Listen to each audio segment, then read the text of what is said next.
Hello there, kia ora, and welcome to this week's Omnibus edition. It has been a really weird week. It started off looking at an alt-right political figure out of Matamata of all places, but I hope that gets people out there thinking about the kind of candidates that they're going to have to deal with this year's local party election. I'm working on that stuff at the moment today, like it's part of my Saturday afternoon job lineup. At the same time, though, we had budget week, and that took up a lot of space.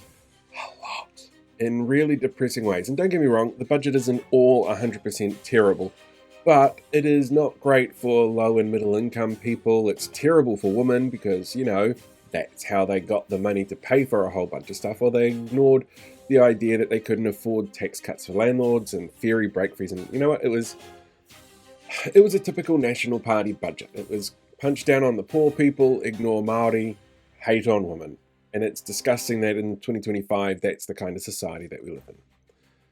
Anyway, the Omnibus is here. Feel free to like the video or share the video or subscribe to the channel. I don't know what it is, but it's like my last couple of videos feel like they've been downplayed a bit by the algorithm. Maybe I'm just making shit people don't want to watch. Hard to know. Anyway, check out this, make sure you do all those things, and I will catch you at the other end. Hello there, kia ora. Last week, I did a Substack piece on how far-right groups have infiltrated local ratepayer groups around the Motu to steer conversations and drive voters towards candidates sharing their extreme views. A lot of the time without mentioning their links to groups like Voices for Freedom, Groundswell, or pseudo-law sovereign citizen groups. You can check it out if you want to. It's linked in my bio if you really want to read. One of the people who took exception to letting people know about the far-right groups trying to steer voters in those elections is Matamata District Councillor Caleb Ansell, a far-right local politician who is also the master of the millennial pause.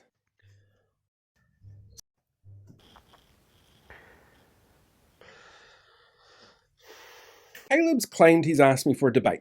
I think he's referring to the comment he made on the Facebook post about the article, and when he got a response pointing out what actions make him far-right, he decided to jump on TikTok and try to emasculate me into a debate and question my methods. Well, Paul, I publicly challenge you to explain yourself. You don't get to level accusations, make statements about people without backing them up with evidence. Now's your time to shine, sweetheart. If you've got the balls, you can debate me in public. Man up, Paul, man up.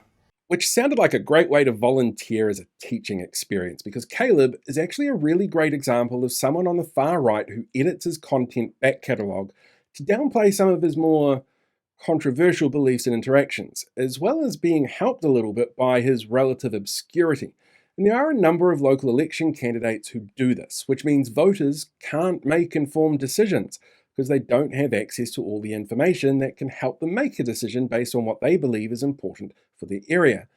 So let's start with what the far right actually is. Collins Dictionary defines it as the more extreme supporter or advocate of social, political, or economic conservatism, or reaction based on generally held beliefs that things are better if they're left unchanged.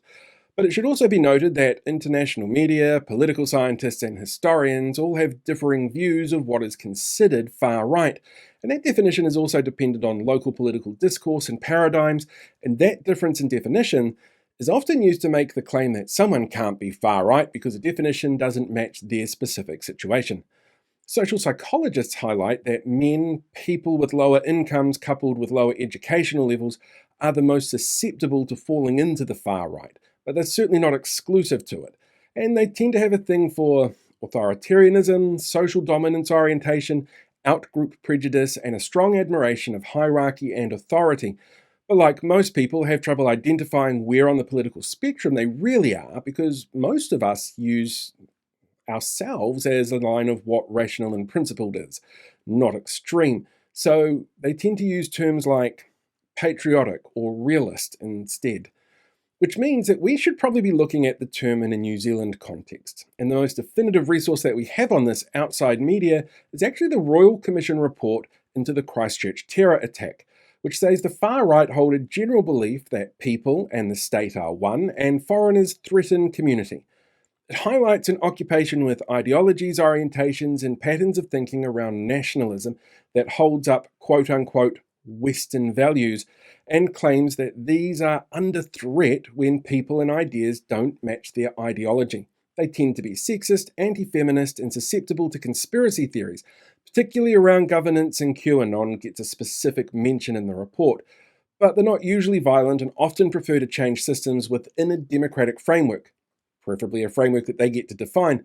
Although social psychologists also point out that the rise of the far right does tend to lead to an increase in hate crimes and racist assaults.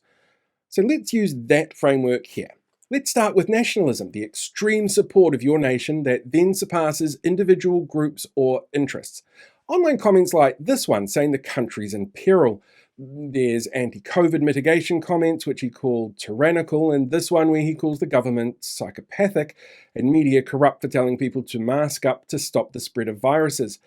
There's this interview with Coromandel CFM where he uses lines from the Great Replacement conspiracy to scare people about the number of migrants coming into the country. I didn't think that 20 years ago, him saying if we don't close our borders down to only the essentials, we're going to have problems culturally and societally. And lo and behold, he's right. When you bring in 100,000 people a year who don't contribute to anyone and have a sense of entitlement, don't be surprised when the system collapses, because you've now got 100,000 minimum wage labourers who are prepared to do anything at any cost to work for minimum wage, and it drives New Zealanders out of employment.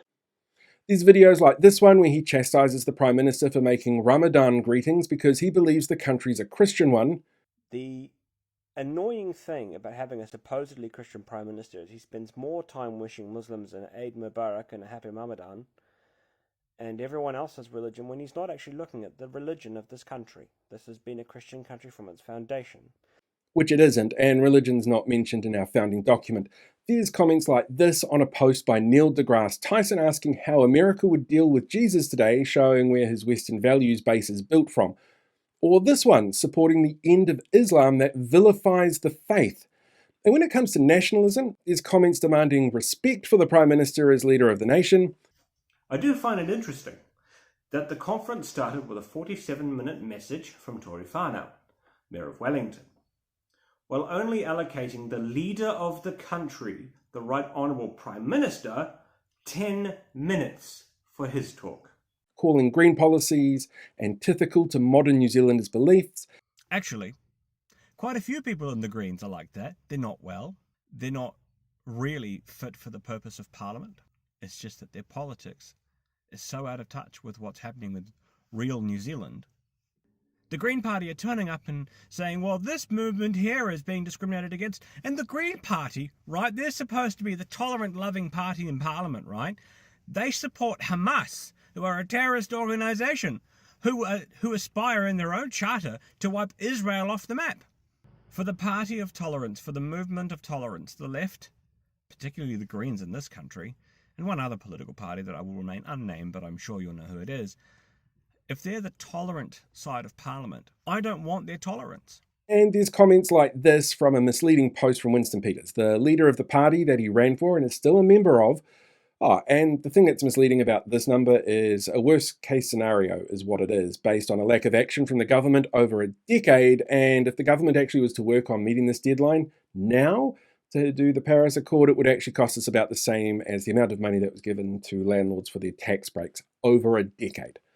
So what about orientations? So this isn't about sexuality. Orientation in political psychology is about self-reported belief structures on how society should function, which incorporates their personal belief structure. And psychologists have found that when it comes to a conservative and far-right orientation, they focus on a support of prejudices. They consider anything differing from their worldview to be a threat to what they consider norms, and a belief that some groups are inherently better than others. If we take a look at how Caleb deals with groups he's not a part of, we see a really specific pattern. Caleb is a Christian fundamentalist. We've seen him agree with calls to wipe out an entire religion. He's called for the Archbishop of Canterbury to be defrocked for not supporting anti-gay churches in Uganda. He's made comments and videos criticising Benjamin Doyle based on the selective editing of data from a far right-wing Twitter user who organised the anti-trans inflection point event in Wellington, including using the term gay as a slur, and believes that there's only two genders, despite what doctors, biologists and psychologists say about the difference between gender and sex. He's followed groups like Anti-Feminism New Zealand, Kiwis for Donald Trump, Kiwi Patriots, the Taxpayers Union, So Sick of Helen Clark, and Make New Zealand Great Again. He even once tweeted QAnon dog whistles, according to reporter Charlie Mitchell, who's the 2025 Voyager Award winner for Feature Writer of the Year. But Ansel has publicly denounced his flirtation with the group because he says that they didn't answer his questions that he was curious about. Oh, and ideologies. Well, there's a lot of what we've just covered that fall into that. Far-right ideologies are actually really diverse. They can be fascist, neo-Nazi, even something called phalangist. They tend to focus on ideas of strong government when the government does what they agree with. White nationalism and a refusal to acknowledge the process of colonization and how that creates societal deficits for those that have been colonized and how those deficits remain unless there's an active work in place to fix them. They tend to incorporate chauvinism, xenophobia, and theocratic beliefs, which justify actions like criticizing abortion and a woman's right to choose, downplays challenges for Indigenous peoples and their contribution to society, and demands of a hierarchy based around religious belief structures. I want to do something that very few political voices have been willing to say. To the Christians in this country celebrating Easter, may you have a happy and joyous Easter. So, if we take a look at all of these elements as content, comments, and actions, they indicate someone who falls into the spectrum of a far-right political belief structure within a specific Aotearoa context. And while I don't agree with these ideologies, he is free to believe what he likes. But voters, well, they're entitled to know the beliefs of who they vote for so they can make informed decisions that they feel best suits their communities. And Caleb has long held habits of deleting content. Those comments about the Archbishop of Canterbury and the QAnon dog whistle, they were deleted before the last general election. His comments on COVID mitigation steps and even content around his time running as a candidate for ultra-Christian extremist party, the New Conservatives, have been removed, and he's been known to try and manipulate online commentary, deleting comments he finds don't match his views or challenge him, or misleading people, like the comment on my Facebook page where he claims elected members do in fact have to declare their personal and specific political philosophies, where a declaration of interest is about financial interests that may cause conflicts of interest in council business proceedings. Caleb is a fantastic example of why it is so important to do research into candidates before you vote for them. Do the women of Matamata want to vote for someone who tries to mansplain pay equity to them? The other day I said I was off to do the real job, and that's because my job has changed. As you can tell by the hivers, it's outside. That is to say that the nurses and healthcare workers, teachers, teacherettes, all those who feel like their pay isn't equal to men, their job is respectable, their job is commendable, and it is needed. But the law is very clear. In 1972, it became a crime to pay a woman less than it is to pay a man, and vice versa, if the conditions are the same. Do members of Ngāti Huia, the iwi where Tamihana and the Kingmakers descend from, want a councillor who believes that Māori ceded sovereignty? The chiefs, both who'd signed He Whakaputanga, and those that had not signed He Whakaputanga, ceded sovereignty to the British Crown. Do Muslims in the area want a councillor who agrees with calls to end their religious beliefs and freedoms to enforce Christian ones? Do the rainbow community there want someone representing them who use the term gay as a slur? Because if you base your vote just on the little blurb written by a candidate to make a decision, then you never know who it is that you're really electing. Even a quick Google search can be misleading. The content Caleb makes is actually buried 4 pages into Google results. When was the last time you went 4 pages into Google results? The first 2 results were written by him to sell himself to voters. The second 2 results are functionary results from Matamata Piako District Council, and the rest are either very thin on detail or about people with the same name. And now, this information will be out there.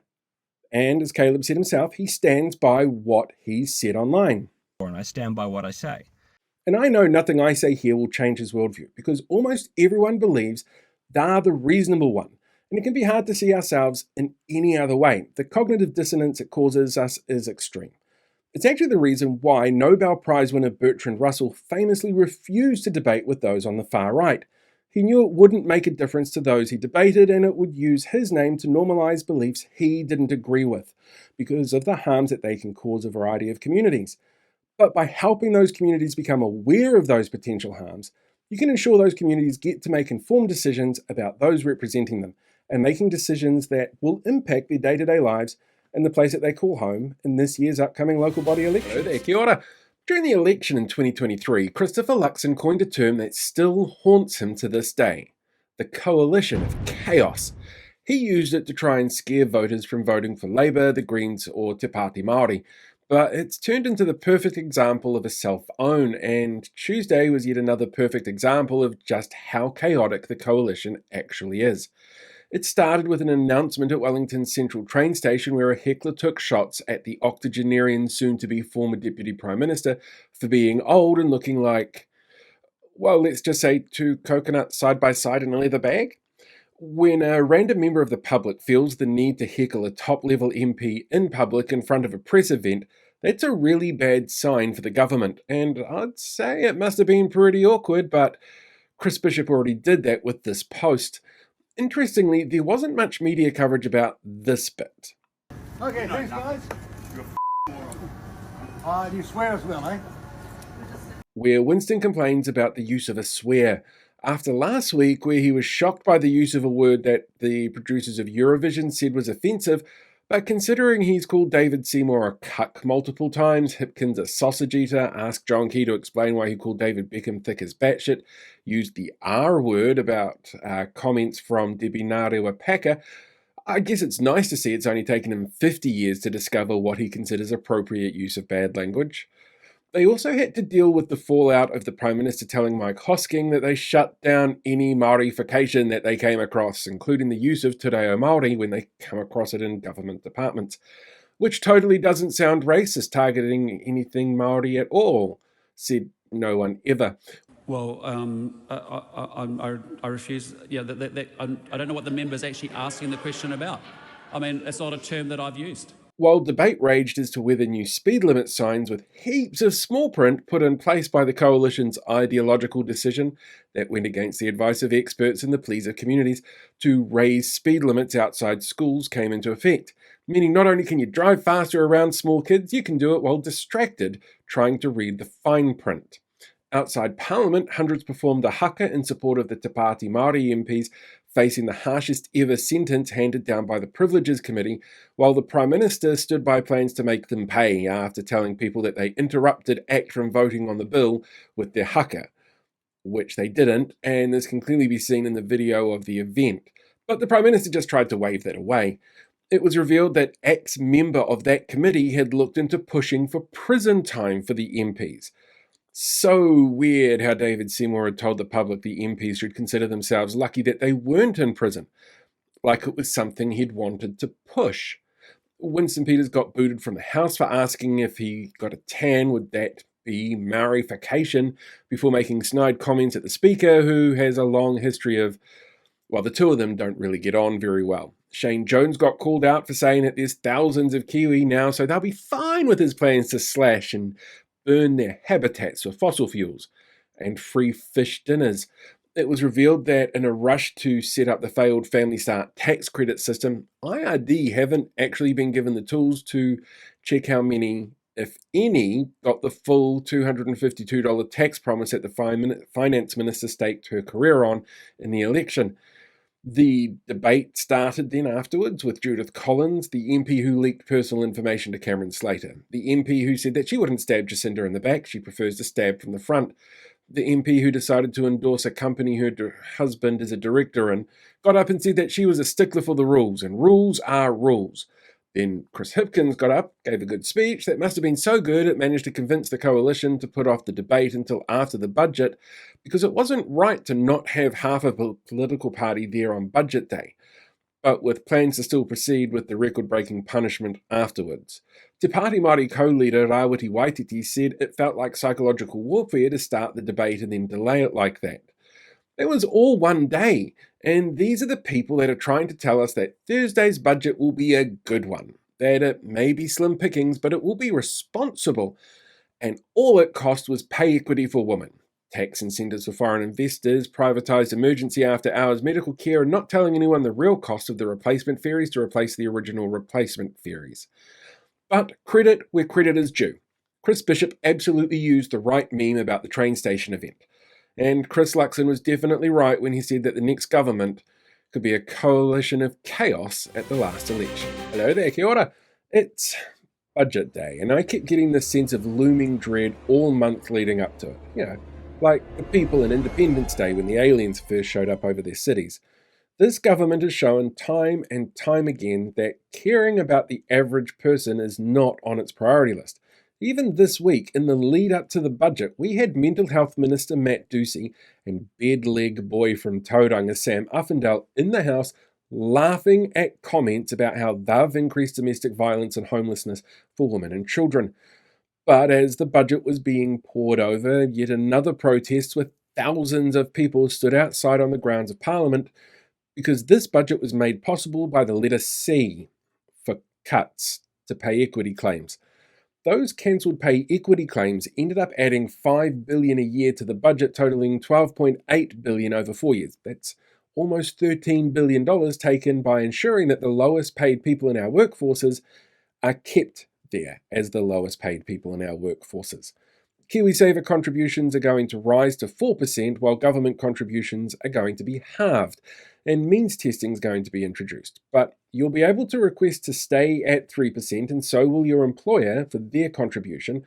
So low-income earners are going to see some pressure put on them by their employers to save less in their KiwiSaver to help their employers, or end up with less in their pocket at the end of the week after payments are taken out. And all of this from a government that got up in arms about how past proposed KiwiSaver changes would impact retirement savings of people. Best Start will be means tested, and the households that earn over $90,000 per household, they're going to get nothing from it. And with the average gross New Zealand household income already sitting at $136,000, and the household income for 2 full-time minimum wage earners already at $97,000, well, that's going to see a huge drop-off of people actually being eligible for it. It's a change that one economist said would have negative impacts on about 60,000 households. ECE funding has been increased less than 1%, but inflation still sits at 2.5%, so that's a real-world spending power decrease in funding. 18 and 19-year-old job seekers will have tighter eligibility criteria and be income tested on their parents' income, because as far as the government's concerned, parents should be financially supporting them.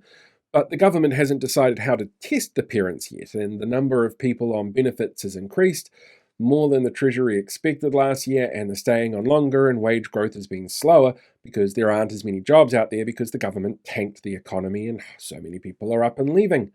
So I'm sure that's going to end really well for everyone. And fees for universities have been given a 6% increase for next year. Radio New Zealand is having its funding slashed by $18 million over 4 years, which is actually the follow-through on threats from the likes of the current Deputy Prime Minister, and the Deputy Prime Minister will have in 2 weeks' time. Most government departments don't see an increase in funding but have to deal with an increase in costs, while there's $500 million in tax cuts to the tech sector after tax changes announced earlier in the week. There's $15 million in private school upgrades, while pensioners see an increase in funds from various changes of less than 50 cents a week on average. There's nothing for climate change, but $200,000 for gas exploration in fields where nothing has been found for a quarter of a century, and we're spending chump change on food banks for a year whose increased use is actually the direct result of the very policies that they've put in place. You know, those ones that Matt Ducey and Sam Uffindale were laughing at. And all the while, those tax cuts for landlords and tobacco companies remain. That $2.9 billion for the tax cuts for landlords, well, that sounds an awfully close number to that $5 billion taken from women's pay equity. As Craig Rennie said, this budget helps those who need it least and harms those who need it most. And here's the thing. This budget is, to the vast majority of New Zealanders, a total train wreck. Sure, the government will crow about little increases and tiny wins in fiscal responsibility. But to get to even the most marginal of places where that was possible, if it were true, is by denying pay equity, which they rushed through under urgency without public consultation, and even that wasn't enough to stop Willis from making changes that are going to help low-income households less than they are now, force young adults to remain reliant on parents while refusing the parents the tools to help ensure that they can afford to help them if they are low-income families. They've made it harder for most government departments to have the resources to do their work, and they've handed out lollies to a bunch of their friends. Before the budget, there was some online chatter about what we should call this year's budget. And now we've seen it, it seems pretty clear that this should be the fuck you poor people and women budget.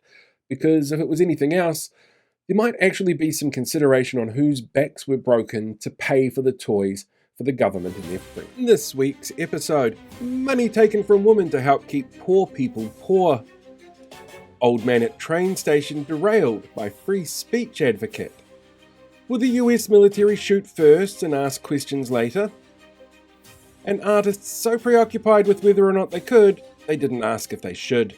All that and more in this week's The News. Hello there, kia ora, I'm Paul, and oh yeah, I'm on to you.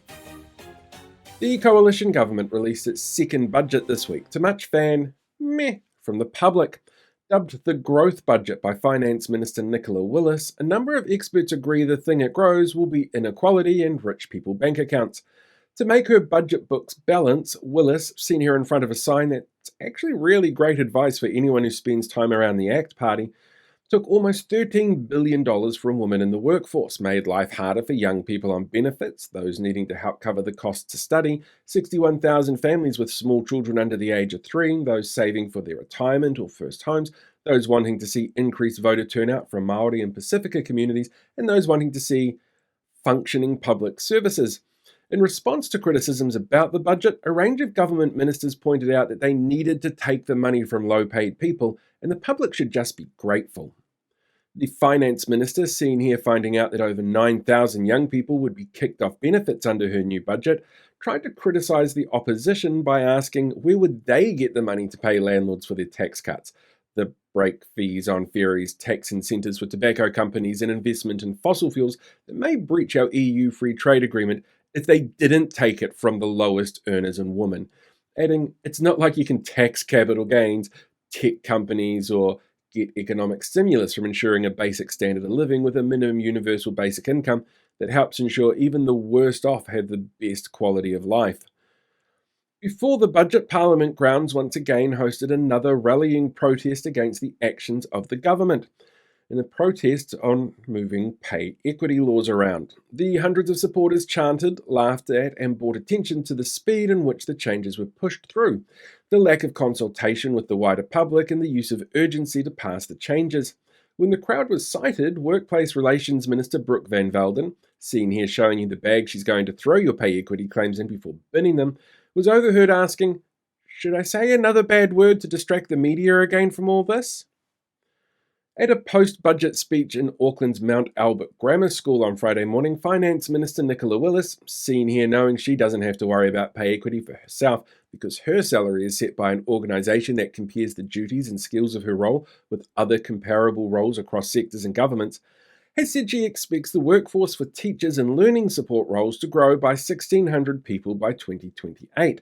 Said the minister, will have been voted out of government for 2 years by then, so the workforce may actually be paid what they're worth in 2028, which will help with that growth. Because clearly no one wants to take a job where they're underpaid on purpose to make sure landlords can have tax cuts. Speaking at his first post-budget engagement, the Prime Minister, seen here showing the crowd just how tall Simeon really is, has announced plans to campaign on raising the retirement age in 2026. Said the Prime Minister, since we have gutted government contributions to KiwiSaver, we know young people will need even longer in the workforce to save up for any kind of half-decent retirement. So this is us just giving them more time. The Waitangi Tribunal this week recommended an immediate halt to David Seymour's Regulatory Standards Bill, warning that the bill attempts to diminish the Crown's obligations to the country's founding document. It lacked consultation with Māori and created a deliberately misleading narrative of equality for all before the law, which assumes a level playing field which doesn't currently exist.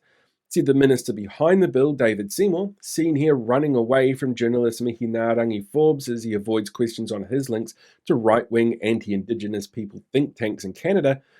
Wait, we still have that tribunal? I thought Richard Prebble shut it down. Isn't that what we put him in there for?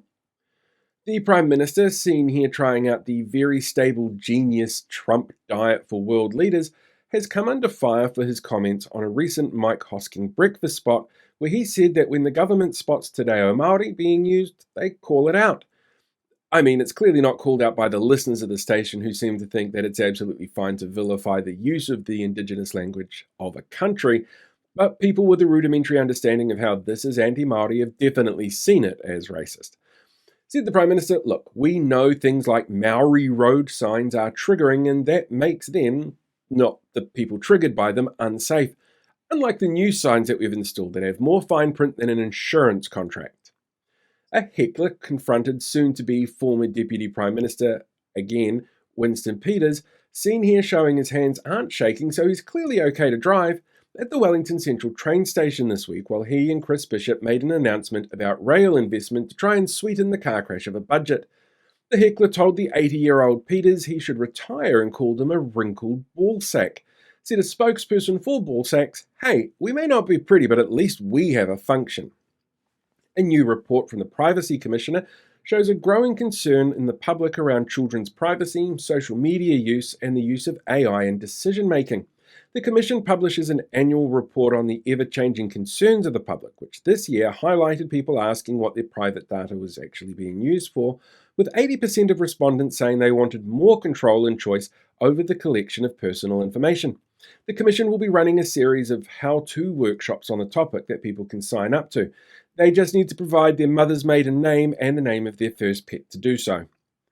Hundreds of protesters filled the grounds of Parliament on Tuesday as debate began on the proposed suspension of Te Pāti Māori MPs for performing the haka after the vote finished on David Seymour's Treaty Principles Bill. The White Privileges Committee has recommended a record amount of time for suspension, with the ACT Party member even pushing for more information about imprisoning her political rivals, which is clearly a very healthy element to have in any democracy. The debate was put off until June after the coalition decided it looked really bad to kick out half of a political party who stand for Indigenous rights as a central tenet of their kaupapa just before the budget, in the same week that the Prime Minister had already admitted to actively removing signs of Māoridom from the country. Before the shortened debate on Te Pāti Māori MPs started, Deputy Prime Minister Winston Peters, seen here showing how large a shot of whiskey should be, was kicked out of the House for what has been revealed as referencing yet another online Twitter troll account with no viable source, this time one that had been amplified by online broadcaster Sean Plunkett. Said Peters afterwards, I know we tell kids, that they are shitty no-hopers without any future who don't understand the value of real work and how the world actually is and shouldn't believe everything that they read online, but, clearly that doesn't apply to me. It's been revealed that Auckland War Memorial Museum is currently losing $19,000 a day as it's forced to stay closed due to the discovery of asbestos in the almost 100-year-old building. To safely reopen, the museum must first remove the substance and be cleared by WorkSafe, while also updating its fire evacuation plan. Said Auckland Councillor Ken Turner, seen here moments after telling another councillor how he signed a joint letter with Voices for Freedom members, far-right group members and local government officials aligned with disinformation groups, demanding the government ignore any future pandemic response advice from overseas organisations like the WHO. Why not let people just deal with the asbestos? At least it's historically accurate. And it's not like we have to listen to scientists when they tell us things are bad. What do they know? Kāinga Ora has announced a further reduction of roles, aiming to cull 620 of them from back office positions and corporate functions. Said a spokesperson for the organisation, when the government isn't building social housing and actively working to stop people from buying their first homes, there's really nothing for us to do all day anyway.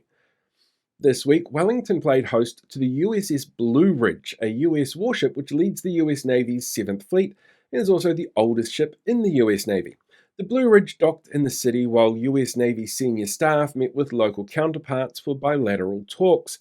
The Wellington Harbour Master issued a no-go zone of 200 metres around the ship for other boats in the area, saying, "They're American, do you really think they won't shoot first?"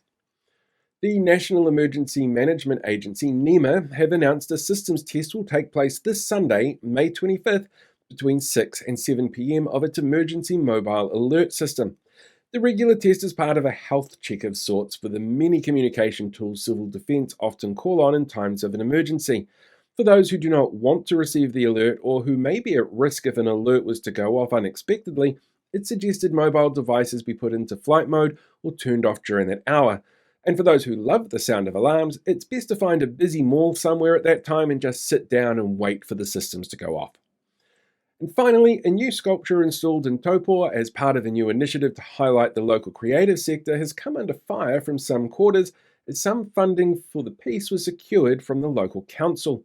While funding was secured over a decade ago, like all councils around the country, Taupo District Council is facing rates increases due to the increased costs of infrastructure and government-mandated costs, which has led to some locals questioning if funding this years ago was appropriate for the issues being faced today.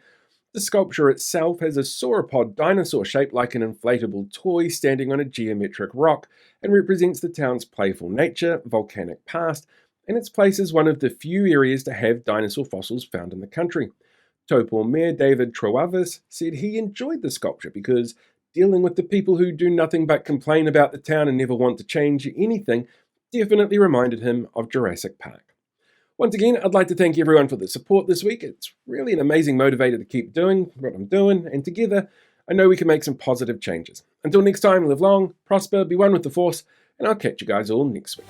Hey, thanks for checking out this week's Omnibus edition. I know it can seem all kinds of depressing and in your head and stuff, but I promise I'm working on some other stuff around local elections that are coming up fairly soon. Nominations for that open in July. So I'm going to put out a whole bunch of content in the first couple of weeks of July while nominations are open to help people guide themselves through what councils do, how you could run if you want to, warning signs to look out for terrible people that are running, and a really in-depth deep dive into the conspiracy networks that have been set up over the last 18 months that have taken over maybe your community Facebook pages. Yeah, it's actually really in-depth and really kind of scary. But we'll deal with that in July. I promise you'll have more information then. Thanks again for checking out today's video. If you haven't already, hit that like button. Subscribe to the channel if you want to. You could even become a paid YouTube member and get to see all these things before everybody else does, if you really want to be that depressed. Anyway, look after yourself, live long, prosper. I will catch you guys next time. Make sure you're one with the Force. Until then, see you later.